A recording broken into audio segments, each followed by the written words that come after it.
Hello, everyone. A warm welcome to you all. It is great to see so many of you this evening, and we hope that you are all as excited as we are. And thank you for joining us this April evening during Sarcoidosis Awareness Month. As you all know, this year, FSR's theme is Say Sarcoidosis during Sarcoidosis Awareness Month. And many of our events and activities this month have been focused on not only empowering one another to own the condition, but also empowering one another to say the word sarcoidosis through education, story sharing, and awareness raising. Before we move forward with today's event, I would like to take this time to invite FSR's CEO, Mary McGowan, to provide us with some opening remarks. Over to you, Mary.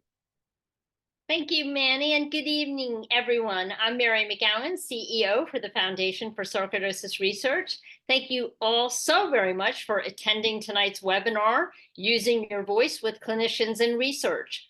Our team will share information about the essentials of sarcoidosis clinical trials and the crucial role of diversity in shaping clinical research outcomes. We are truly at a pivotal stage for sarcoidosis research.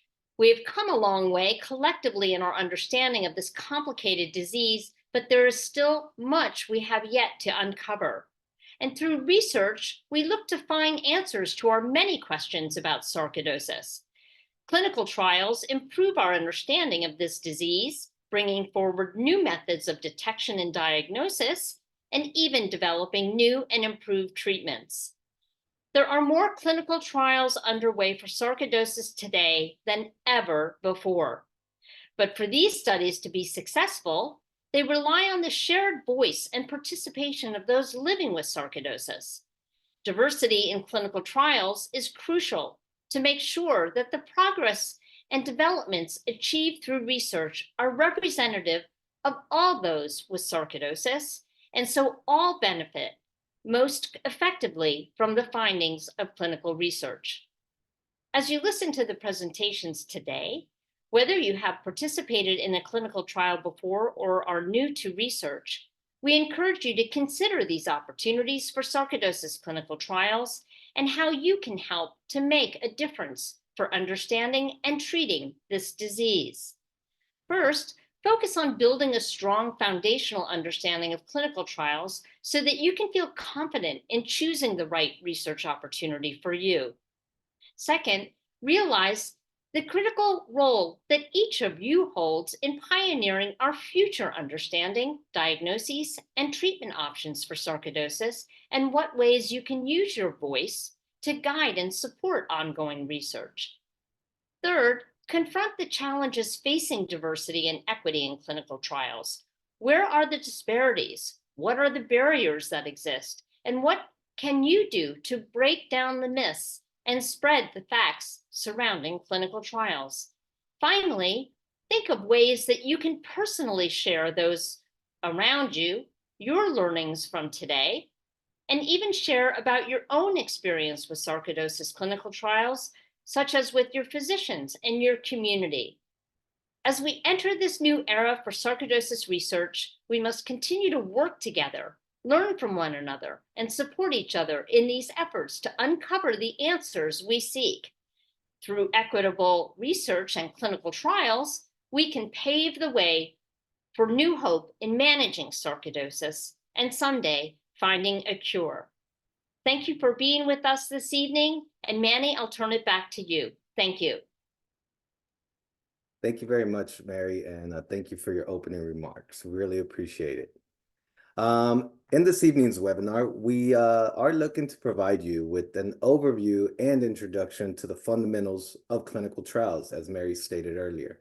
We're also looking to provide you an overview of their phases and their role in medical research, as well as explore how clinical trials contribute to sarcoidosis treatments. And additionally, we will share some messaging, tools, and toolkits which focus on the importance of patient involvement in shaping and participating in clinical trials and the impact, excuse me, of patient input on trial design, recruitment, and outcomes. My name is Manny Lozano, and I am the Senior Director of Global Patient Programs here at FSR. I am also the moderator for today's session. Before we start, I want to go over just a few housekeeping items. After our presenters complete their presentations, you will have an opportunity to ask questions of them. When asking questions, please make sure you do so by following these little bit of instructions. Please use the chat feature when asking questions, and we will do our best to get to as many questions as possible. Please do not use the raise your hand feature, as we will not be calling on any specific persons via that feature. And also, please refrain from asking medical related questions, as our panel members are not here to answer any specific medical questions related to your care. We are here to learn from one another, so questions which impact the group are greatly appreciated. We are honored to introduce our speakers for today and presenters for this evening's webinar. Please join me in giving a warm welcome to Tim Legenzoff and Kalila Cohen.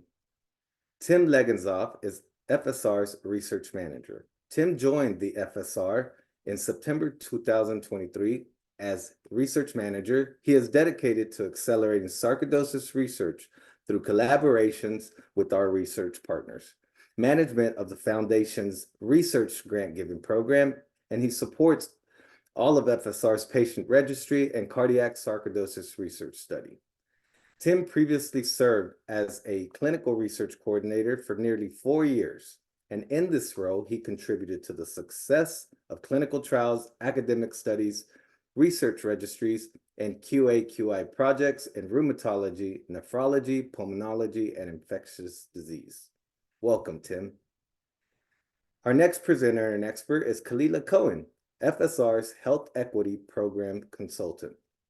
As the Health Equity Programs Consultant at FSR, Kalila drives the strategic direction and execution of the Ignore No More initiative, a multifaceted series of campaigns aimed at reducing health disparities and enhancing care for Black patients living with sarcoidosis.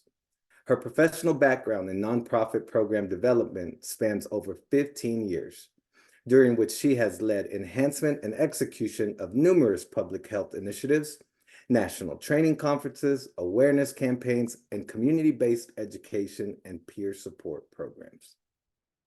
In 2017, Kalila launched her consulting business, where she has provided expertise to clients such as Women Heart, the National Coalition for Women with Heart Disease, and the Myositis Association. She continues to passionately serve her community through her role in community health at MedStar Georgetown University Hospital and her positions on the boards of directors for Open My Heart Foundation and the Talking Drum Incorporated. Welcome, Tim and Kalila, and thank you both for being here. I will now pass it over to you both, and the floor is yours, and you may now begin your presentations. Fantastic. Thank you so much, Manny and Mary, for warm introductions, and hello to everyone on the call today. So excited to talk to you about clinical trials that are ongoing in sarcoidosis right now. It's a truly exciting time, and with today's presentation, we hope that you can walk away with a very confident understanding of clinical trials and research as you navigate and share the word here in Sarcoidosis Awareness Month and in the months to come. So today we'll go ahead and dive into using your voice with clinicians and research. Next slide, please. So I wanted to start just by sharing a little bit about FSR and who we are and what we do here at FSR. So we were founded in 2000, and to date, FSR is the leading international nonprofit organization, and we're dedicated to sarcoidosis patients and our research. Our primary mission is to ultimately find a cure for sarcoidosis, and along the way, we want to improve care for patients who have sarcoidosis all across the country and all across the world. We're driven every day in our entire team and our work by a cooperative, communicative, and cyclical relationship back and forth between our patients and with our different research partners that we help to facilitate. Next slide, please. So a little bit about the specific things that we do in each of our team members, starting off with research. Some of the ways that we work with research, we want to accelerate sarcoidosis research and continue the momentum that we've been building over the years and that we're seeing today. And one way that we do that is through our different grant programs, which I'll touch on in the next slide, including a pilot grant, cardiac grant program, and also our fellowship grant, as well as working with our research partners. In addition to research, we also drive clinician engagement. We do this by delivering different educational opportunities and networking between different clinicians in the sarcoidosis space, and also providing different resources to help improve the quality of care for our sarcoidosis patients. We also help to educate, such as today with our webinar series. We also have town halls and podcasts and infographics to provide different education mediums to our community. We also support our patients all along the way. We have an excellent patient programs here, and we support our patients through patient advocacy programs, patient navigators, and our volunteers, and our wellness programming as well. And finally, what we do at FSR is we advocate. And we do this constantly for increased grant opportunities, such as with the NIH and with our pharmaceutical partners who we work with, and continuing to try to increase access to care and reducing the different barriers that do exist in our community for sarcoidosis. Next slide, please. And now pivoting a little bit and to share about our research team and what we've been up to over the years and what we do every day and every week here to support sarcoidosis research. And I wanted to go back to funding a little bit. And primarily what we do is we like to fund early stage sarcoidosis research.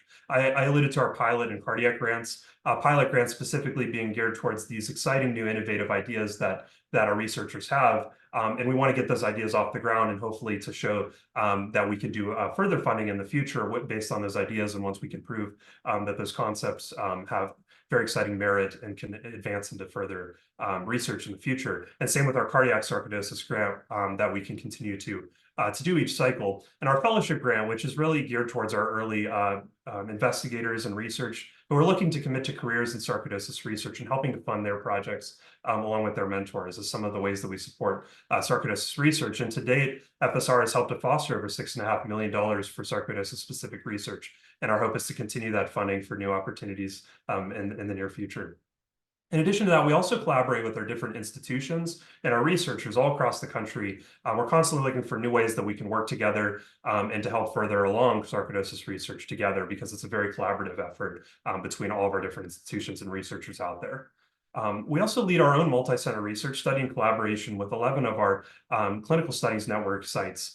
These are all academic institutions across the country, and we're leading a cardiac sarcoidosis research study together known as Papland. And we're very excited, hopefully in the near future, to share some of those results with everybody that we've been learning from the study. We also work with the NIH and with the FDA, constantly taking back the voice of the patients that we're hearing and raising the issues that really need to be addressed and discussed. And it's an exciting time truly for sarcoidosis because these groups really are listening, and it's wonderful to have these opportunities to be able to work with them and to share that voice back. Another effort that we do here at FSR is supporting this different study recruitment efforts, both in the pharmaceutical side and also in the academic research side. And we want to continue to help these studies to be successful in the ways that we can.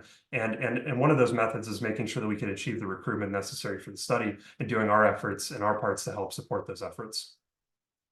We're also always looking for new innovative ideas for research and how we can team up and work together. And some of those you may hear often, especially with AI and with big data sets. Those are very appealing and I think can have a lot of draw for sarcoidosis research when we're talking about these new different pilot studies. So very exciting opportunities there that we're always looking for. And then finally, we're meeting regularly week to week with our different industry partners, talking about new ideas and checking in to see how things are going in this field. And truly, it's an exciting time and we have a lot of momentum. So can't wait to dive into that here with you today. Next slide, please. So just as another brief session overview today, the first thing we hope to do is to talk a little bit about clinical trials for sarcoidosis so that you can walk away with a very confident understanding and fundamentals of clinical trials, how to navigate and explore these opportunities, how to have those conversations and to spread awareness about these different trials and to feel confident in doing so. We also want to emphasize the importance of practicing patient-centered research and making sure that that's involved in every step of the research process. We're also going to touch today on the importance of diversity and equity in clinical trials, looking into some of the barriers there and the needs that we have and how we can begin to address that and some of the ways that FSR has begun to move that forward. And then finally here in Sarcoidosis Awareness Month, what are some different routes that we can take and different resources to help communicate and spread awareness about sarcoidosis and about these different research efforts that are ongoing and the progress that we continue to make every year. Next slide, please. Thank you. So I want to start off just with some definitions. What is research exactly, and how do we know that a study is research, right? Because not all studies necessarily are also research.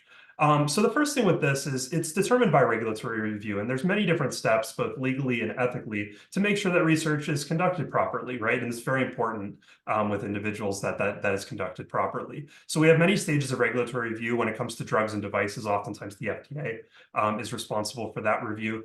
We also have ethics committees that are called IRBs or institutional review boards. And oftentimes when an investigator wants to start a new study, and they'll go ahead and submit that forward. That'll go through review, and then ultimately the determination is made if that is constituting research or if it's a different type of project, such as QA, quality assurance, or quality improvement, such as just trying to develop or improve a process that you already have and to see how it's working. And so that comes down to the primary purpose of research, which is to find something new.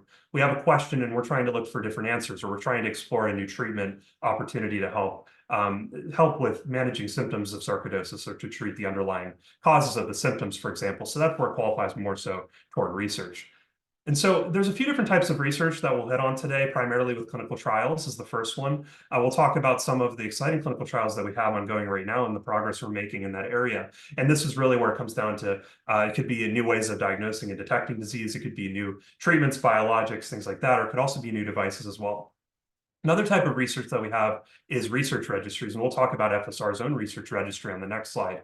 But this is a way where patients can really use their voice and share about their journey and their own personal journey over the years with sarcoidosis. And there's so much valuable information here that can be used to help kickstart research sooner in the future. And investigators who have their own ideas for studies, having this data available to them can be really helpful in kickstarting these new research ideas. And we also have biobanks as another research opportunity. And it's a similar idea where it's more observational research and we're collecting data. But for biobanks, we're also collecting samples in this case. So that can be anything that's relevant to investigators in sarcoidosis, whether that's urine samples, if it could be blood samples or cell samples, different things like that can go into a biobank. And likewise, that can help to kickstart studies in the future where a new idea comes along. And then instead of having to obtain samples or data, it's already kind of available to them and they can then access that for studies to help move things along. There's two more definitions I wanted to talk about. The first one being observational research. And there's a difference here between observational research and then interventional research. When it comes to observational research, it's more centered, like I said, on just collecting data on patients, understanding more about the disease, collecting samples, things like that. When it comes to interventional research, that's more looking at drugs, looking at biologics, therapies, and devices, and kind of like in the name, it's about trying to intervene with the disease that you're looking at and trying to add some new variable there to see what changes. So just a couple definitions to consider when we're talking about research and helping us to lay a good foundational understanding of research. Next slide, please. And so I mentioned I wanted to talk a little bit about our research registry, which we have, and we'll go ahead and post a link in the chat if you're interested. But I think this is a great entry point for research. Again, it's more on the side of an observational study where you're sharing data and it can help to kickstart research moving forward. So a little bit about our research registry. This is an IRB-approved research registry, so it's gone through the process of being reviewed by an ethics committee and making sure that everything has been approved along the way for research purposes, and that all this data has the proper infrastructure in place so that it can qualify as research and protected research. Tim, it's Manny. I'm just gonna jump in. I think we have some comments.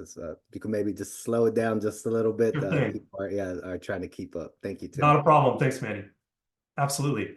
So with our research registry, currently to date, we have 6,000 and growing participants already and representing over 60 countries, which is very exciting to see. So this registry is continuing to grow, and it's been a very valuable resource for researchers everywhere. And what this involves, and again, we'll have more of this in the link if you'd like to explore it further, but it typically involves a 72-question survey. You can see some of the different data points here that we collect about your journey with sarcoidosis, everything from demographics and your medical history, even family history, but also things like the different organ involvement that can exist with sarcoidosis. What are some of the treatments that you've tried? And what is the overall disease burden and effect on the quality of life? And all of this is extremely valuable for kickstarting research moving forward. So like I said, we'll share a link here at the bottom of the slide, but we'll also go ahead and post that in the chat if you're interested in exploring this opportunity further. Definitely recommend checking it out. Next slide, please. And so I also want to talk a little bit about why is clinical research important in the first place, right? Why should we really hone in on clinical research and support these efforts and sort of zone in on that? Well, there's a few different key points and takeaways when it comes to clinical research and what this allows us to do with sarcoidosis. For one, it helps to unlock new treatment options, right? And currently with sarcoidosis, we just have two. We have prednisone and we have acthargin. And with a disease, especially that's as complicated as sarcoidosis and presents very differently in different individuals, there's definitely a need for new treatment options. And so research can definitely be an outlet for that. We're also looking at increasing our knowledge of the disease, right? I know each of us has different questions of what's causing sarcoidosis? Why does it happen in certain individuals? Why is it affecting different organs? All of those questions, and many of those questions, we hope to elucidate through research and building upon the research that we've seen thus far. And then finally, it's also looking at, is there better ways that we can go about diagnosing sarcoidosis? Knowing what to look for example. Is there ways that we can prevent it? Can we detect it earlier? These are all different questions that we can try to work on answering through clinical research. Next slide, please. So next, I want to dive into the clinical trial roadmap. What does the timeline look to bring a drug, a new treatment to market specifically? And similar things can apply to devices and biologics, although they go down slightly different routes. But we'll specifically look at clinical trials, especially for drugs. And so starting at the beginning here with the first step in the process, it's drug discovery, right? We want to find a new potential molecule which could someday become a new drug to treat sarcoidosis. And oftentimes they're screening for thousands of different molecules, and it helps to understand the science, right? What are these molecules? How do they behave in the body? And do they show merit in possibly becoming a drug someday down the road? And if those show promise, then we'll move on to the preclinical phase. And again, these are stages before they ever reach humans, which is in the clinical phase. So we're still testing. We're seeing if this drug shows merit, if it has potential, is it safe, and what's an idea of the different dosage. And typically in the preclinical phase, we're looking at different animal models, and ideally looking at animal models that are somewhat similar to humans, especially with the disease state. After that, we'll move into our third step, which is when this drug will now enter human trials. This is the clinical phase, and there's a few different phases here. There's phase 1, phase 2, and phase 3. We'll talk about them more in the next slide here, but each of these phases especially are in individuals. There's also phase 4 clinical trials, which typically will occur after approval. So we'll touch on that a little bit too in the next slide. But the idea is that through these different years and collecting this data and from different participants joining these research studies, we're hoping to bring this data forward to the FDA to show that this drug for sarcoidosis is not only safe, but it's also very effective at treating the symptoms or addressing the underlying cause, for example. And the hope is that it will get approved, and then we'll someday see this hit the market. But it's important to note too, because there's oftentimes concerns about safety and questions raised about safety. And I mentioned earlier about all the different regulatory oversight that happens at each stage, but there's also safety monitoring that occurs at every stage to make sure that these drugs are safe. And there's always things built into the protocol. What are the backup plans in case something were to happen? What will we do there? Will we pull the drug, and how will we react accordingly? Those are always in place so that these are very safe and controlled trials every step of the way. And I mentioned phase 4 trials, which will typically happen after approval. And whereas clinical phases are in a very controlled and scientific environment where lots of variables are controlled, phase 4 is more looking at what's the real world usage of these drugs or of this new medication since it's been approved, and now that it's not in that controlled environment. And that can be very valuable data to take into account as well. Next slide, please.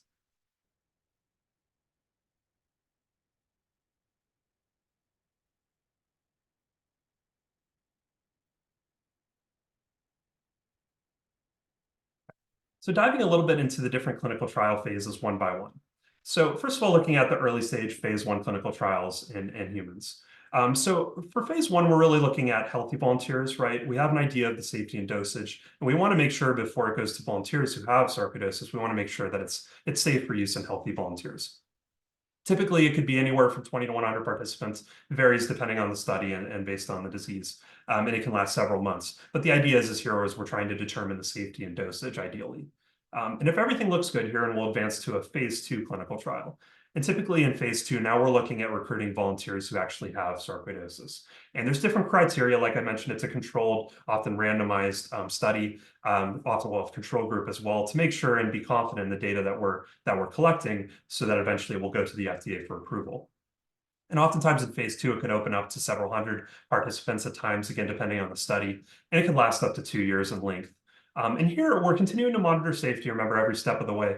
But here we're really honing in on efficacy and any side effects that we should be aware of with this medication. And all of these are noted and reported and tracked very, very cautiously, just to make sure along the way that we can keep track of those things.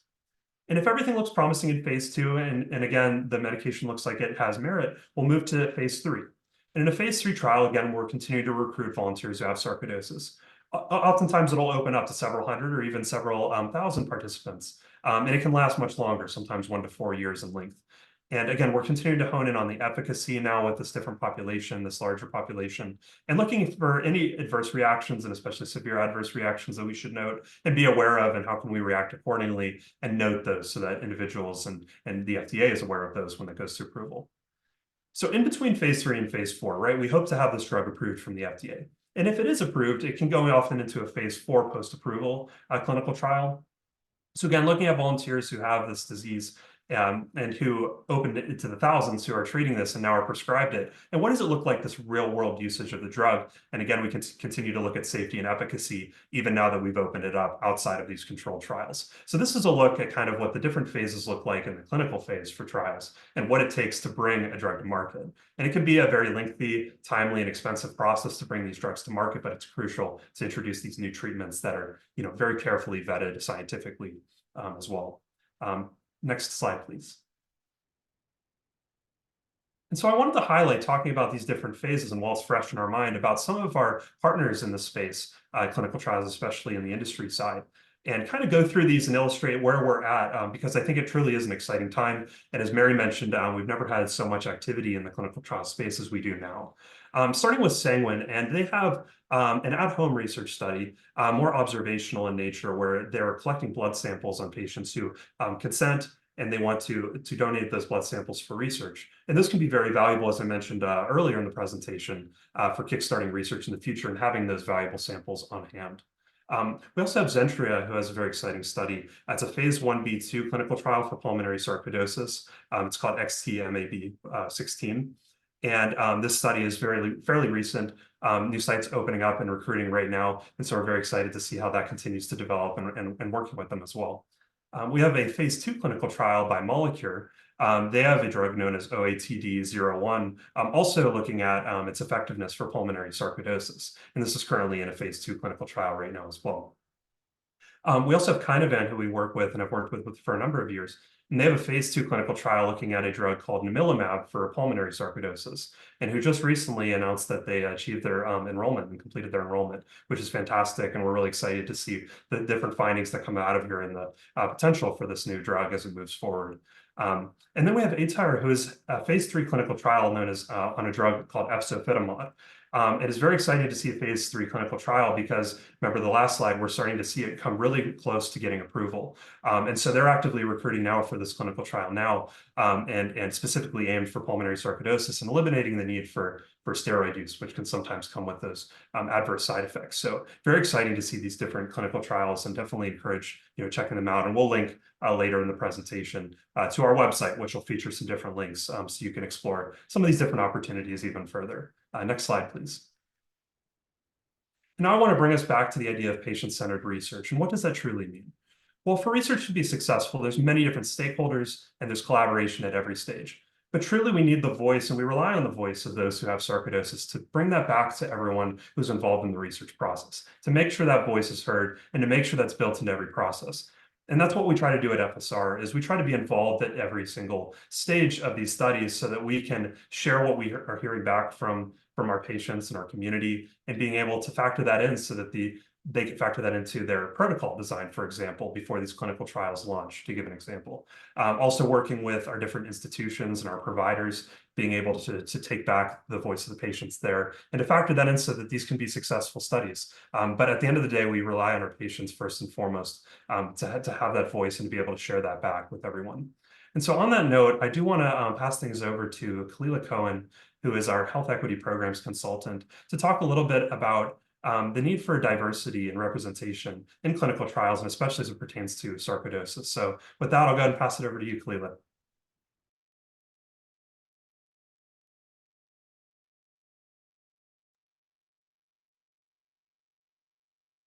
Thanks, Tim.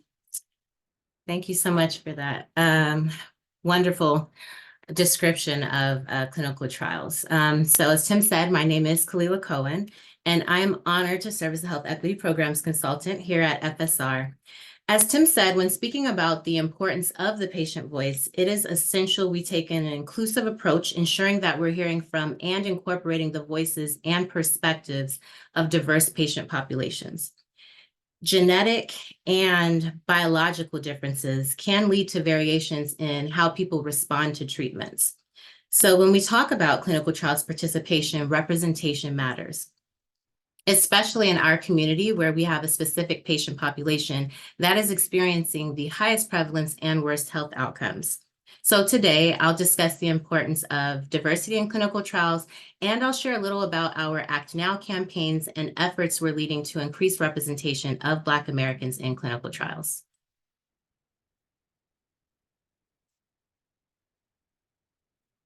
So just to provide an overview, this is a big picture view of clinical trials representation. We find that in clinical trials, they overwhelmingly enroll white male patients.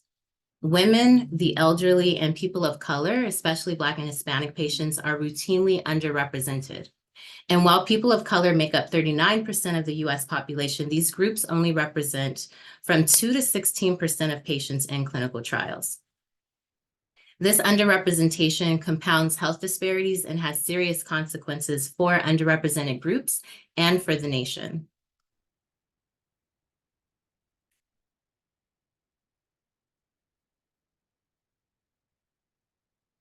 There are several consequences of underrepresentation. So health disparities is one. Excluding diverse populations from clinical trials can perpetuate existing health disparities. If certain groups are underrepresented, there may be inadequate evidence about the safety and efficacy of treatments for those populations, leading to unequal access to effective healthcare. Also, inadequate understanding of side effects. Different demographic groups may respond differently to treatments and may experience different side effects. Without diverse representation in clinical trials, certain effects may go unnoticed or underestimated, leading to incomplete safety profiles for medications or treatments. It can also lead to missed opportunities for personalized medicine. Genetic, cultural, and lifestyle factors can influence how individuals respond to treatments. Without diverse representation in clinical trials, researchers may miss important insights into how treatments can be tailored to different populations for better outcomes. Missed opportunities for medical advancement. Some regulatory bodies may require evidence of safety and efficacy in diverse populations before approval. So without adequate representation, some trials may be delayed or even complicated. According to a recent study published in the National Library of Medicine, underrepresentation led to researchers not getting enough patients for 55% of studies between 2008 and 2017. So these are studies that could have had an impact on healthcare and available treatments. Underrepresentation also has a very literal cost to our nation. Health disparities in diabetes will cost society more than $5 trillion through 2050, and this includes mortality, morbidity, and loss of work. Heart disease and hypertension are projected to reach even higher costs, and we know that these are some of our community also have diabetes, and of course we have cardiac sarcoidosis, and so these metrics here and these statistics are really impactful for our community. Eradicating disparities in life expectancy will provide a societal value of $11 trillion and may be attained with better trial representation across demographics. Another study published in the International Journal of Health Services states that diversifying clinical trials could decrease the overall healthcare expenditures by as much as $1.2 trillion over a 3-year period. So when we ask how costly is underrepresentation, the answer is it's very costly. It's literally costing us trillions of dollars as a country, and we're missing out on key scientific breakthroughs by not having equitable and representative trials. An equitable clinical research enterprise would include trials and studies that match the demographic of the disease burden under study. Enrollment targets for underrepresented groups should match disease prevalence or the prevalence of disease severity, or at a minimum match census proportions when the disease does not disproportionately affect underrepresented populations. So increasing representation in clinical trials can lead to improved health outcomes. It increases the generalizability of results. It increases our understanding of diseases and medical devices in all patient populations. It also allows scientists to better understand and explore variations in the overall efficacy of whatever drug or treatment is being studied. And that information and knowledge leads to improved care and treatment options for all patients. It reduces health disparities and again, improves care for all patients. So now that I've set the stage just for the importance of clinical trials diversity, I want to discuss our patient population. So now I'm going back to like sarcoidosis specifically. Black Americans in our community have the highest prevalence of sarcoidosis, and they also have the highest mortality. Black Americans are 2 times more likely to have sarcoidosis when compared to white Americans. And when we look at women, Black women are 3 times more likely to have sarcoidosis compared to their counterparts. And if you look across all of the racial and ethnic backgrounds here, demographics, you'll see that women tend to have more sarcoidosis or have higher prevalence, are diagnosed more with sarcoidosis compared to their male counterparts. But even when you look at that, Black women compared to Black men, there's a much larger differential there. Black women are 1.5 times more likely to have sarcoidosis compared to Black men. Black Americans also experience more severe disease. They have more severe pulmonary and extrapulmonary disease. They tend to have more organs involved and impacted by sarcoidosis. They also experience worse disease-related morbidity. Black Americans tend to be prescribed higher dosages of steroids and for longer periods of time, and that leads to other complications. Black Americans tend to have higher rates of hospitalization as well. So Black Americans as a group are hospitalized 9 times more compared to white Americans. And when we look at Black women specifically, they are hospitalized 18 times at a rate 18 times higher than white Americans. And overall, they are 12 times more likely to die of sarcoidosis, and they tend to die younger. Looking at these massive gaps in health outcomes in our community led us at FSR to explore ways we could address these disparities. As a rare disease, there's so much we don't know about sarcoidosis, and more research is needed to better understand the disease, but also to better understand why it has such a profound impact on Black patients. Unfortunately, as I stated earlier, Black patients are underrepresented in clinical trials and research. As you see here, according to the FDA, only 16% of clinical trial participants identify as Black or African American, compared to 78% of trial participants who identify as white. And when we look at rare disease specifically, Black Americans only represent 9% of clinical trial participants compared to white Americans. So now I hope you can understand why we have such an emphasis on reaching Black Americans in our community. And it's because they have the highest prevalence, the highest morbidity and mortality of all groups in the US, and they are underrepresented in clinical trials and research. And what we know is that by ensuring clinical trials are more patient-friendly, more accessible to those that are most impacted, we're striving to improve health outcomes for all. So about our Act Now campaign, really the disparities, understanding the statistics around representation or underrepresentation in clinical trials. That led us to launch our first Act Now campaign, which is Advancing Clinical Trial Equity in Sarcoidosis.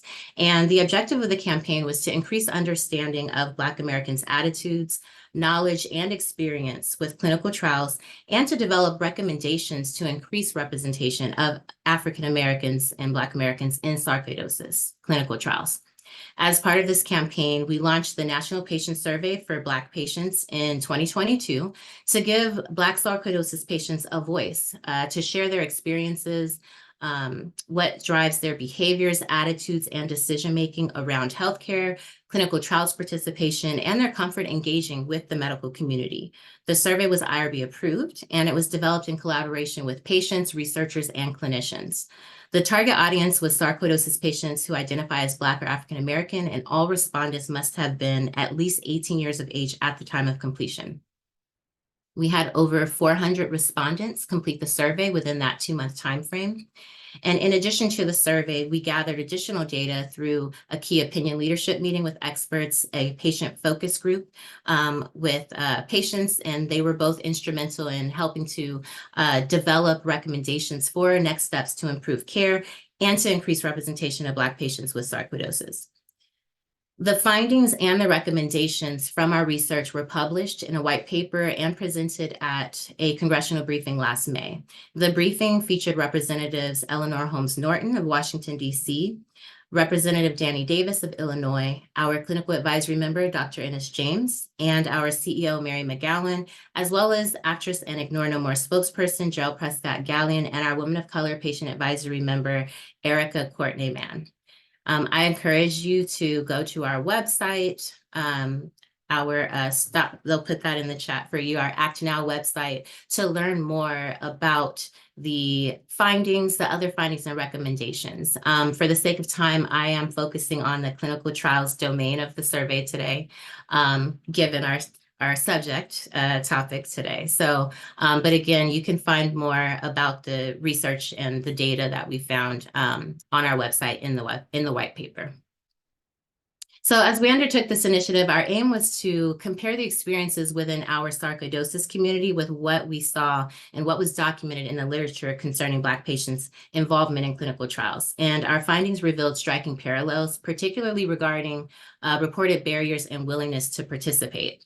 So the number one reported barrier to participation in our research was not being given information about clinical trial opportunities. So not being asked. 61% report never being invited to participate, and only 6% report that they were invited and chose not to participate. Other barriers reported were a need for more education and information on trials. 60% demonstrated the need for that. And then when it comes to the idea of clinical trials discriminating against people of color, there wasn't a consensus there. There was a 50-50 split, but it is important that we note that mistrust due to past discrimination remains a barrier for some. Lastly, job-related challenges like lack of job flexibility, or the trial being too expensive to participate or continue participation, those were noted as substantial barriers as well. When we look at the motivating factors, respondents reported being more likely to participate in clinical trials if they received clear information on the benefits of the trial, financial incentives, and also if they heard from other patients who participated. With this information and armed with the data from our community of patients and experts, we then moved forward with launching the phase 2 to our Act Now campaign, which is called Roadmap to Progress. And the Roadmap to Progress campaign, the goal is to move beyond identifying the barriers and to begin to build a roadmap so that we can put the recommendations in action and to start to have, to really make meaningful progress in this space. So this campaign had 2 components. And the first component of the campaign was to build a coalition focused on clinical trial equity. Unfortunately, when it comes to health disparities, our community is not the exception. People of color and Black Americans specifically remain disproportionately burdened with higher morbidity and mortality across the spectrum of chronic diseases. So we felt it was important to expand our focus beyond sarcoidosis and to engage others in the work, understanding that we have a common goal of reducing health disparities across all chronic conditions. The coalition will employ a multifaceted approach centered around 3 key working groups aimed at addressing specific barriers identified by Black patients. We have a strong team of organizational partners, again, across chronic conditions and yes, so again, across chronic conditions, we have a strong team of organizational partners, esteemed academic institutions, a number of world-renowned clinicians, researchers, and bioethicists who have all committed to assuming leadership roles and steering the efforts of these work groups. The steering committee will work diligently throughout the remainder of 2024, developing a roadmap in preparation for our official coalition launch in 2025. So we'll drop my email in if you're interested in learning more about joining the how to join the coalition. I encourage you to email me. We're really excited about this. And again, we're focused on increasing clinical trial diversity and increasing representation of Black Americans across all chronic diseases. The second component of the Roadmap to Progress campaign was to develop a patient clinical trials brochure. I'm sure you recall that one of the major barriers expressed in our survey was the need for more information and education on clinical trials. So in response, we worked very closely with our Women of Color and Act Now patient and clinical advisory committee members to develop a clinical trials patient roadmap specifically designed to educate Black patients on clinical trials. This is hot off the presses, and we're really excited to release this for our community. While this was created with Black patients in mind, the information is applicable to everyone. So we encourage all sarcoidosis patients to read through the roadmap and visit the Roadmap to Progress webpage to learn more about clinical trial and how you can participate. The roadmap walks you through the steps of participating by laying a path to get started. Participating in a clinical trial is a significant decision, so this guide aims to provide you with the necessary information to start conversations, ask the right questions, and consider your options. So it walks you through steps. Step 1, take an active role in understanding patient rights and safety standards. As Tim discussed, clinical trials have built-in protections to ensure that you are well-informed and protected every step of the way. Researchers must get your informed consent to participate, and your agreement to participate is voluntary. And you can leave the study at any time without cause or explanation. Tim will share a little more about this after my presentation. Step 2, understand the phases of clinical trial design. Tim did an excellent job explaining the phases earlier, so I won't go into each phase, but the important takeaway here is to understand the trial's purpose, eligibility criteria, and which phase it is in when you're considering participation. Understanding this information will help you determine if the trial is a good fit for you. There may be certain phases you feel more comfortable participating in than others. So it's really about educating yourself about clinical trials and the clinical trial opportunities you're exploring, and determine what opportunities work for you. Step 3, talk to your provider and your healthcare team about your interest in clinical trials. Informing your provider of your initial interest and willingness to participate in clinical trial opportunities, it really will open the door for future conversations. So if you're considering a clinical trial, it's important to know how the trial might impact you. Consider the benefits, potential risks, any side effects you may encounter, and have that conversation with your healthcare team. Prepare questions in advance to optimize the time you have with your provider.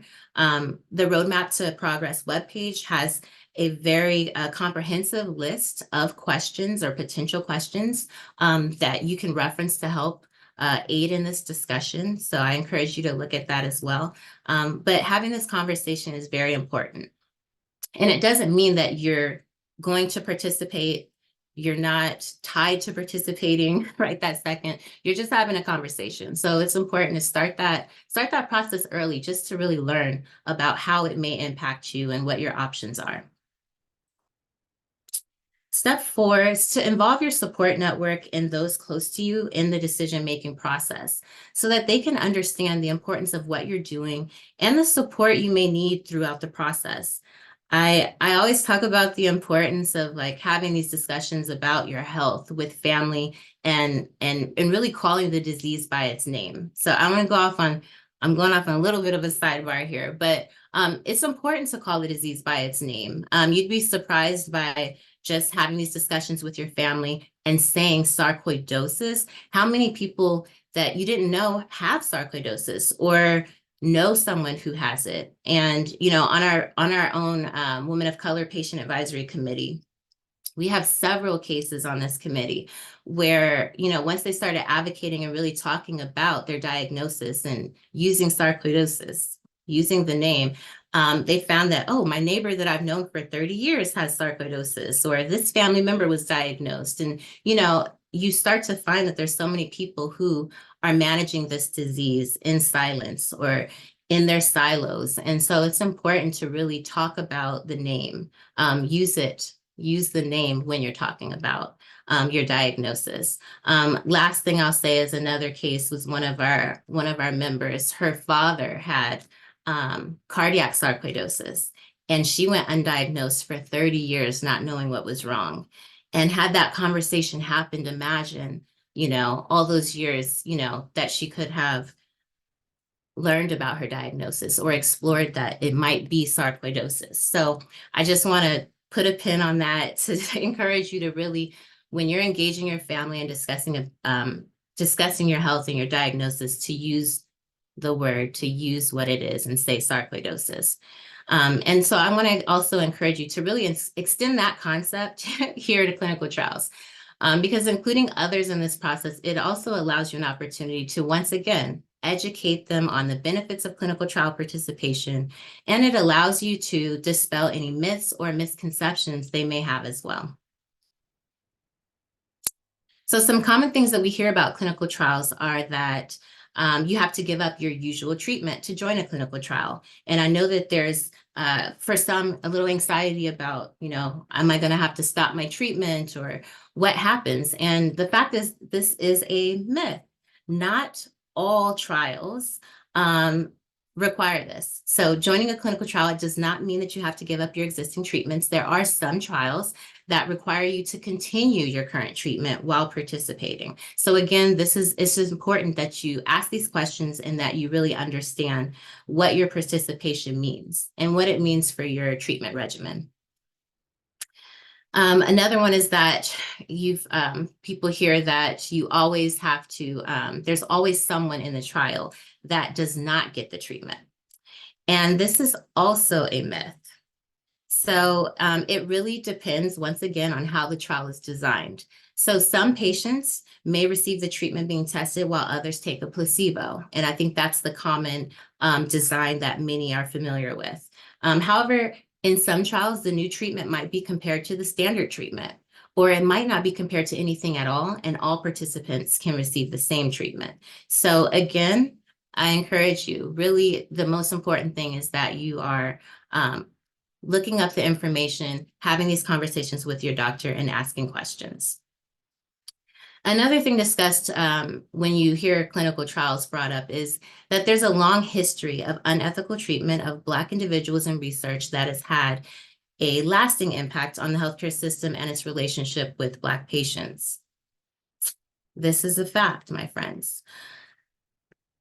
I think it's important just to take a moment to look at the facts. There is a long, dark history of unethical treatment of Black individuals and other minoritized populations in medical research.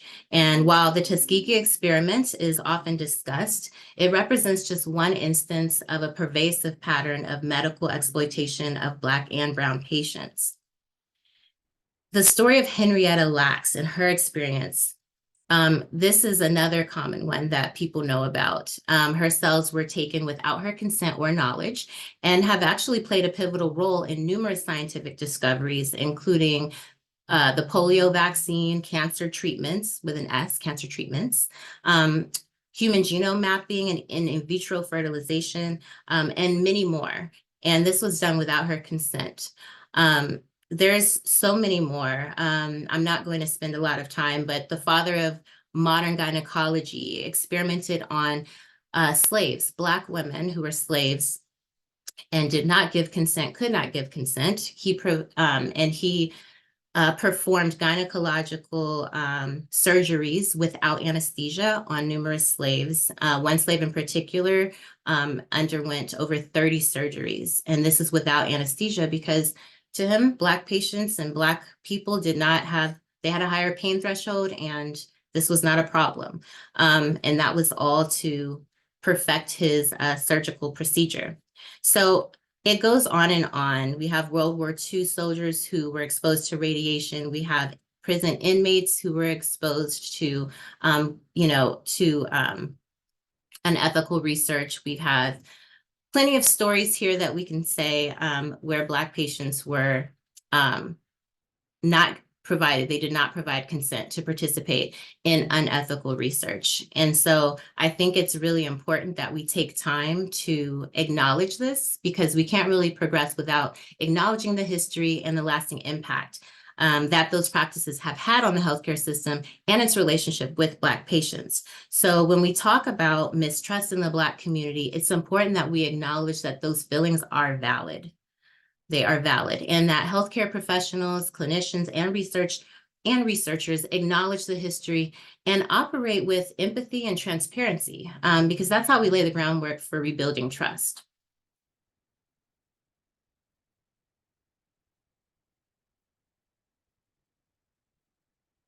Okay, sorry about that. So in addition to improvements in ethical and safety standards aimed to protect all patients, there have been concerted efforts to rebuild trust and to engage Black patients in research. So while mistrust still exists, despite the dark history, studies show that Black patients are now just as likely to participate when asked. So we implore you to really have the conversation. Again, that's what I really hope I'm driving home. It's just really to just have the conversation with your healthcare team, with your family, and to learn. And, you know, we have patient testimonials here. There are many Black patients who have taken the step to participate. If you participated in a clinical trial and would like to provide a testimony, please email me. I will continue to collect these to share with others and encourage them to participate. I do want to highlight one of our Women of Color patient advisory members, Chasta Posey, and her testimony. I'll just read a short excerpt from that. It says, overall, I had a very positive experience with the trials I have participated in. Would I do it again? Absolutely, yes. Clinical trials are one way that I, as a patient, can use my voice to advocate, raise awareness, and be part of research. So again, start the conversation. We're simply here encouraging you to do that. Start the conversation with your provider, start the conversation with your loved ones, learn about clinical trials and research now. So that way, if opportunities arise or you identify a trial you may be interested in, you don't have the pressure of trying to consume so much information at once and play catch up while also weighing the decision. You'll be ahead of the game because you'll have an understanding of what to ask, how it may impact you, what clinical trials you may be interested in. So there are many paths to participate in research. Find the path that works for you. And don't forget to say sarcoidosis. I also would like to thank our sponsors who made this possible. Mallinckrodt Pharmaceuticals, Boehringer Ingelheim, Amgen, 23andMe, and Chan Zuckerberg Initiative. And my contact information is here. Thank you so much for your time. I believe Tim will drop it in, they'll drop it in the chat a little later as well. So thank you. I'll turn it over to Tim now. Excellent. Thank you so much, Kalila, for talking about this just critical points about the need for diversity in clinical trials and representation, and for sharing about the incredible Ignore No More campaign and its new roadmap. So next, I want to pivot into a little bit about what it's like to participate in clinical trials and clinical research in general. And earlier we talked about some of the different clinical trials and drug trials specifically that are available. But a lot of what I'll talk about here in participating in research is generalized. And this can also apply to academic studies, which may be even happening at some of the different institutions and hospital centers where you may visit and may see your doctors at. And so it's definitely great to ask around and see what other research opportunities are there, in addition to the drug trials that are out there. But when it comes to research in general, clinical trials and also translational research, the biggest thing is transparency and communication and what these studies involve. Because as Kalila mentioned, it's a significant decision to decide whether you want to be a part of research. And oftentimes this surrounds what is called informed consent. And informed consent is a process. It's a back and forth process between you and the research team. And typically what it'll involve is when you get approached about research, or if you go to a study visit, is typically the study team will talk to you and tell you all the ins and outs of the research study that you should be aware of. So why are you doing the study, right? If there is a drug involved, how does that work? How will it be given to you, for example? All of that will be outlined. What are any potential benefits or any possible risks that could occur to you in the study? And those things will also be brought up to you, and everything for, what will actually be required of you to participate. Do you have to go to the site, and how often, right, for those study visits, if it's administering the treatment, for example, any follow-up testing that could be necessary. Sometimes there could be different expenses that are covered by the study, and other times it could be fall to your standard of care. So it's good to clarify those points too. And a common one we'll hear sometimes is about what happens to my data? How will that be protected? And including your private health information as well. And those are very valid concerns and definitely things to raise. And this is the exact moment to do that. It's important to note too that this doesn't just end once you sign the informed consent, and that you can take your time, and it doesn't have to happen at that visit. You could always take a copy home. You could discuss it with your provider. You could talk to others who you may know in your community who have done research before, and take your time to really think about this process. But feel free to ask questions to the research team, and vice versa. They're trained to ask you questions and assess your understanding as well. And it's important to note that you have the power ultimately, is that research is all voluntary. Clinical trials, translational research, everything. It's always voluntary, and you can always withdraw if it doesn't seem like it's right for you. You always have that power to do so. And the study team is always keeping your safety in mind, especially when it's a drug or device trial. And keeping in mind with your data safety as well. And if there's any issues, those are always built into the protocol, and you're encouraged to ask those questions and to know exactly what will happen next. Next slide, please. So if you're interested in research, or if you know of people who are interested, how can you get started? Well, we have a number of resources available that we're going to share, both here on the slide, but also in the chat. And we encourage you to check out these different resources. The first one through our website is participating in a clinical trial. And you'll see a lot of familiar names from our earlier slide of some of our different partners in the space who have ongoing drug trials. And so you can check those out and click there. We also have what's called a clinical trial indicator list, which is a mailing list. And if you follow that same link at the bottom of the page, you can fill out a form and submit it. And that'll add you to a mailing list where you'll receive all the news from our partners about the latest recruiting studies that you can check out and consider for yourself. There's also the option to explore clinicaltrials.gov. And all clinical trials and research have to post their study here. And so you can check out the different filters, look for different regions where these studies may be going on. What are the specific disease indications that you have personally? And you can explore through their website and see some of these different studies, see the different contact information. That's another great resource to explore what all sarcoidosis research is out there. In addition, we also recently wrote an FSR blog on clinical trials. And this really touches on 6 important things that are commonly asked things about clinical trials that could be helpful to know. And it's a shorter read. I definitely recommend checking that out to see some of the key points. And it may answer some of your questions that you may have about research and clinical trials in general. We also have different mediums too, such as webinars like we're doing today to help educate on research and clinical trials. And we have a video library on our website, which we'll share with you. I definitely recommend checking out those different educational opportunities. And finally, we have a podcast known as Sarc Fighter, which is hosted by John Carlin. And oftentimes, if you like to listen to podcasts, this is a great one to listen to. Latest developments in sarcoidosis, and also in research. Sometimes we'll have different individuals from these different companies and different researchers around the country talk about their studies and talk about what the future of sarcoidosis research may look like. So definitely recommend that as well. When you're exploring these different clinical trial websites, oftentimes they'll have what's called a pre-qualification form. And what this is you can fill it out and put in your information that it asks, and that'll go to the study team for consideration. And they'll look when they're screening to see if you meet the criteria, for that particular drug trial.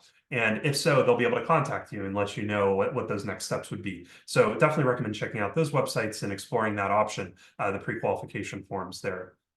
And finally, talking about Sarcoidosis Awareness Month here in this April, ultimately what we want to do too is, even if you don't get involved necessarily in research, is spreading the word, spreading to others who may be interested about these different opportunities, spreading some of this general knowledge about what questions should I ask or should I consider, what should I raise with my doctor when I'm considering research and exploring that.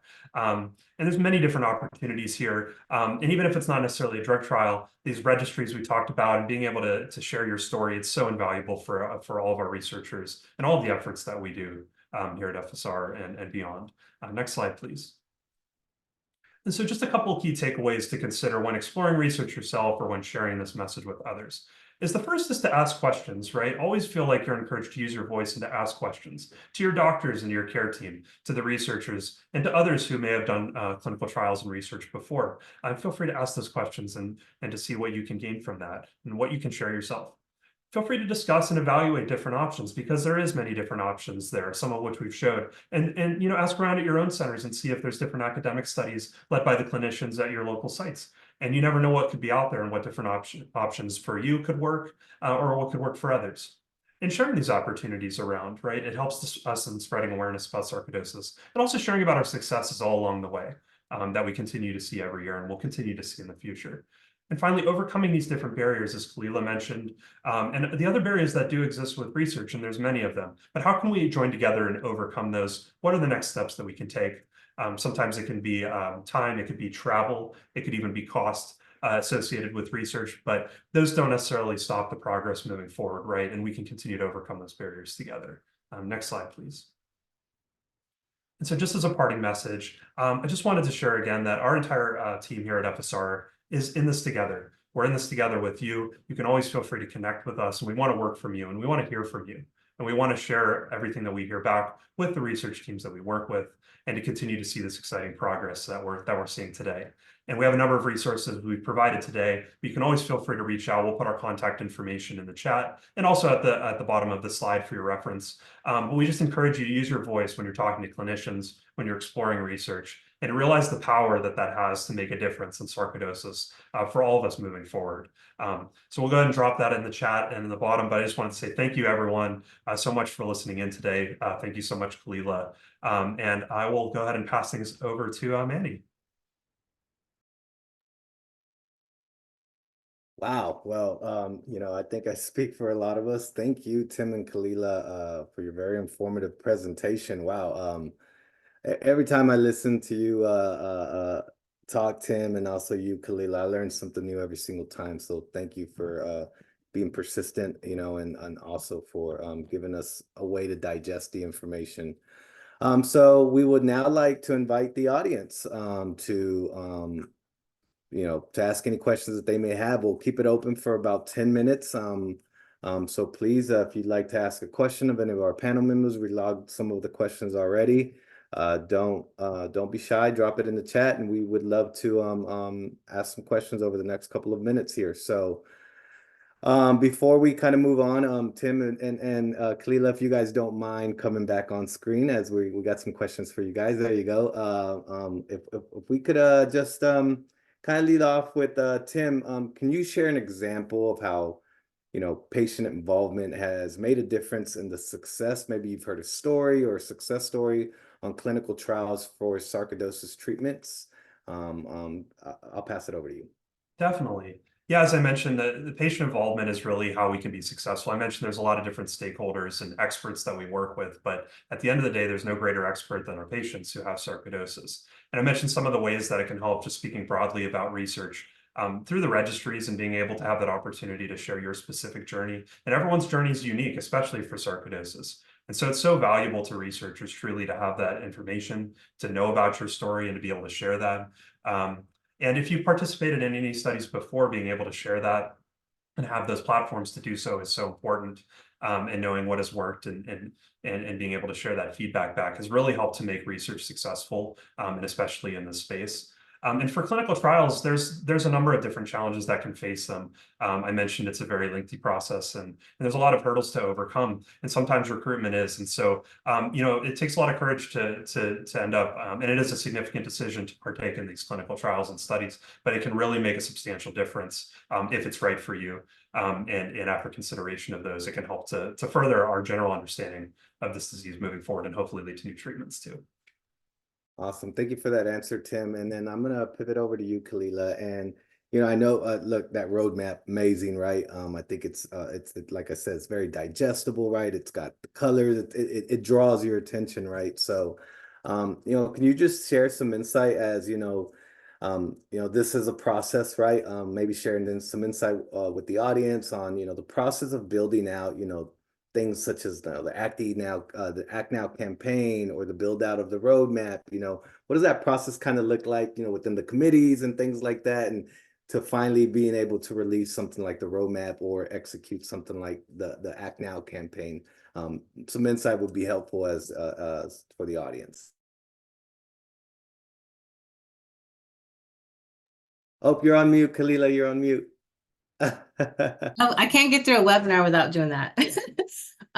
Yeah, so I mean, first, like, I mean, it's exciting work, because the first thing that we do is really work with patients. So I have a very strong committee, our Women of Color Patient Advisory Committee, our Act Now Patient Advisory Committee, and also we have our Clinical Advisory Committee. So I have meetings with them, we brainstorm, I ask them what's important, what do we need, what are the things, so I use the data from the survey, of course, it's over 400 respondents who are providing data. So we use that, but then we meet with them to really contextualize that and to dig deeper. What do you think this meant? And would this work? And so I just really were able to just have these very candid, discussions where they give feedback. If I put something down and maybe it's factual, maybe it sounds a little offensive, or it sounds a certain way, they're able to really hone in on those issues and help me to produce something that that's applicable for all patients. So I think really just having the patient voice be at the forefront and checking in with them, and of course the clinicians, and from there it's fun with all the colors and design. That's the fun part. Oh, love it, love it. Thank you for that insight. I think that's important to note, right? These things take time, right? But they're important, so we stick with it, right? A lot of hours go into it, not just from staff, patients, right? Come to the table, the committees that they join. Some of you on the audience now were a part of the build out of some of these campaigns and the roadmap itself. So we're not able to do any of it without you, so we appreciate it. I have had a couple of questions. And this one's for you, Tim, about clinical trials but as it relates to the distance of, there's patients out there and there's people out there who are not close to a clinical trial, right? What's the best ways like to get connected? Is there anything that lends itself to be a little bit more user-friendly for them? Are there resources out there that they can tap into to be able to participate in clinical trials? I'll pass it over to you, Tim. Certainly. Yeah, thank you for that question. So when it comes to clinical trials specifically, each clinical trial will have a number of different sites, and these vary, of course, depending on the study and where they're located. So definitely that could be a barrier, if the nearest site is a good bit of travel away, and travel could be a challenge. Sometimes studies, and this is a good question to raise with the study team, is if you were willing to travel to that site, is there any compensation, different things like that can be helpful there, or is there another study site that may be closer to you? But oftentimes that could definitely be a barrier when you have to come to the site in person. But if in that event that there aren't clinical trial sites near you for a certain study and those don't work, and you can typically work with the study team and discuss those options and what those look like. But there are another opportunities such as the registry that you can do completely virtually, right? We have a link in the chat, but it's all virtually done, and you can do that right from your computer and sign up. That's a great way to get involved and to share your story, and it doesn't involve any travel. And like I mentioned, if there are any institutions close to you, some of which you may even frequent for your own healthcare, you can always ask around and see what research opportunities are there, and that's great, I think, to really start the discussion and to explore some of those ideas that may even be local to you as well. So definitely something to consider in that point.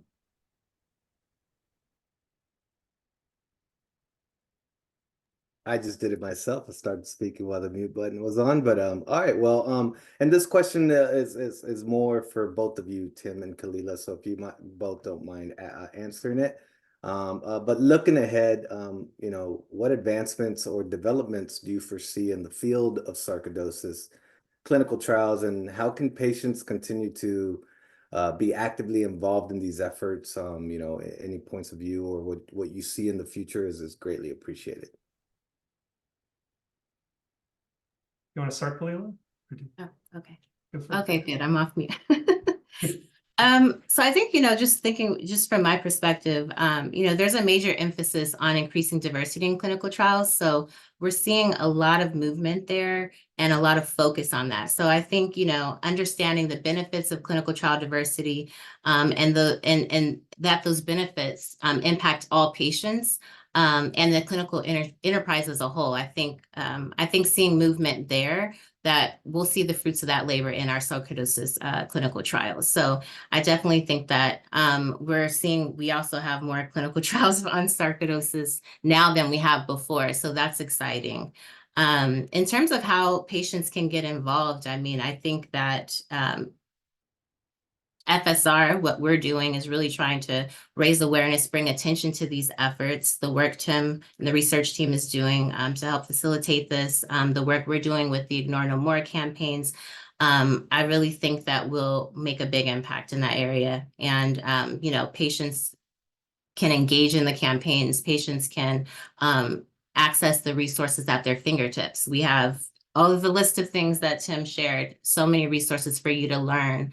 And just to get involved. So I think from my perspective, I see that being a positive for us. Awesome. Thank you, Kalila. Very insightful, and agree with everything you said. Same question over to you, Tim. Definitely. Yeah, I would echo and say, you know, I like to use the word momentum a lot, as we have an incredible amount of momentum, extremely exciting time for research, and there's so much attention in this area. And that's really helpful, because even though we've come such a long way in our understanding, there's so many questions still to be answered. And that's where basic science research can really help us to understand.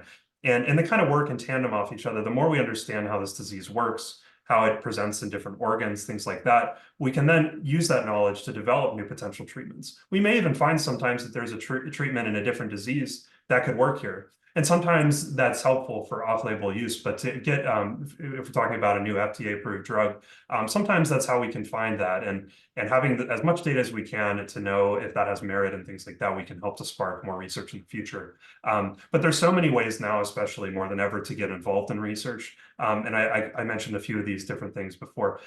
Registries are a great way to start and to share your voice. And it's great too with that is we follow longitudinally. So as your journey changes, you can share that information and update that over time. It's also great with our mailing list that I had mentioned, because there's a number of new studies that constantly start up all the time. And as part of our research team is we want to connect with them and to see how we can support both ways and to help spread so that everyone knows about these different opportunities that are present. So definitely joining and being in the loop on these things, but through the registry and through the mailing list, you'll be able to be the first to hear about a lot of these opportunities and to consider these. And I'm sure that we're going to continue to see more opportunities for research continue to pop up here, and that the future looks very bright for sarcoidosis research. Love it. Thank you, Tim. Very well thought out answer to that question, and we really appreciate your input, feedback, and both of you. We appreciate both of you. But we are at that time. We've kept the thank you, audience, for sticking with us. Right, we're a little bit past time, but it's a very important topic and a lot of good conversations. So before we close out, Tim and Kalila, to both of you, do you have anything you would like to leave the audience with? Some closing remarks on both of you guys would be great. I'll start with you, Kalila, and then Tim, if you could close us out, that'd be great. So really, I'll just reiterate that, you know, reducing health disparities and increasing diversity in clinical trials improves care for all patients. So I just encourage you to learn about clinical trials now. I think if you're joining this webinar, it's likely that that's a good indicator that you're at least curious. So you've taken the first step. So, you know, no commitment is needed to just learn and to see what is out there. And another thing that I do see is that sometimes patients get really excited and they want to participate in a clinical trial, and then they find that they're not eligible. And so I know that that can kind of be a deflating feeling, but please, you know, stay encouraged. Don't let that discourage you from participating. Continue to stay engaged, continue to stay informed. And, you know, we'll continue to keep you updated on what opportunities are available, but just continue to keep an open mind and, yeah, and just learn. Thank you, Kalila. Great. Over to you, Tim. Definitely. I just wanted to thank everyone again so much for being on the call today, and for everyone who will listen back in on this, for considering research and being open to those opportunities and to see all the progress that's being made. You know, sometimes research does take time, and our understanding, especially for something so challenging as sarcoidosis, could take time. But it's important as well to celebrate along the way. And I just want to reinforce just the power that every individual has with their unique story, with their how they can educate our different clinicians and researchers in our team, and that we're always listening and encourage the sharing of that story always, because it really does make such a direct and significant and quick impact every time that we receive that. And it's going to continue to help us to push towards a cure and to find new treatments all along the way. So I just want to thank all of you for this. And I hope that this can be helpful and that you feel confident stepping away from this, exploring research and talking about research and asking questions and things like that. So thank you so much for being on the call. Awesome. Thank you both. And thank you, everyone, for participating and for your insightful questions. You know, the chat was going off and people were jumping in. Hopefully, we got to as many questions as possible and answered as much as we could. FSR would like to extend our sincerest gratitude to today's expert presenters, Tim and Kalila. Great job. Thank you for sharing your experience, knowledge, and your valuable time with us. So thank you very much. And then lastly, you know, thank you all for joining the webinar again, using your voice with Clinicians and Research. There will be a recording afterwards if you'd like to, you know, catch up on some things or there's something that you missed. And we hope that you feel a bit more educated and empowered to go out in your community and raise awareness or participate in a clinical trial yourself. We would like to acknowledge, you know, our corporate sponsors who were able to make this event possible. Really quickly. A&I Pharmaceuticals, Kinevant Sciences, Inc., and Mellencrop Pharmaceuticals. We do want to say thank you and we appreciate you. And we will also be emailing everyone of you after this event and asking you to complete a short survey. So please take some time to complete the survey and provide us your valued feedback and recommendations for this and future events. I can guarantee you we look at those, we review that stuff, and then we always try to get back with some of your recommendations. So please take some time to fill those out. We wish you a great rest of your evening. Thank you for staying with us, and thank you for joining. And say sarcoidosis, not only this month, but every day after this. So thank you all, and we hope you have a great evening.